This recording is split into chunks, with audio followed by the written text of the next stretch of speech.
সাবেক মার্কিন president Joe বাইডেনের প্রশাসন রাশিয়ার প্রেসিডেন্ট ভ্লাদিমির পুতিনকে হত্যার চেষ্টা করেছিল। এ ভয়ঙ্কর দাবি করেছেন যুক্তরাষ্ট্রের রাজনীতি বিশ্লেষক ও সাংবাদিক টাকার কার্লসন।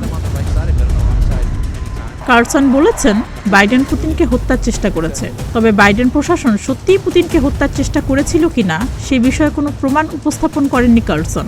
কার্লসন দাবি করেন, বাইডেন প্রশাসন 2021 সালের শুরু থেকে 2025 সালের শুরু পর্যন্ত পুতিনকে হত্যার চেষ্টা চালিয়েছে।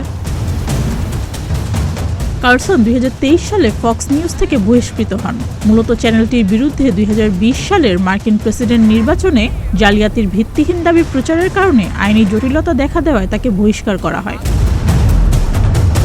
এদিকে ক্রেমলিন জানিয়েছে, রাশিয়ার বিশেষ বাহিনীগুলি প্রেসিডেন্ট ভ্লাদিমির পুতিনের নিরাপত্তা নিশ্চিত করতে সম্ভাব্য সবকিছু করছে।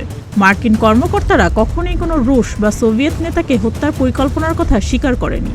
তবে 2022 সালের সেপ্টেম্বরে মার্কিন সংবাদ মাধ্যম নিউজউইক এক প্রতিবেদনে জানায়, যদি রাশিয়া ইউক্রেনে পারমাণবিক অস্ত্র ব্যবহার করে তবে মার্কিন কর্মকর্তারা রাশিয়ার নেতৃত্ব নিশ্চিহ্ন করার হামলার পরিকল্পনা বিবেচনায় আনবেন।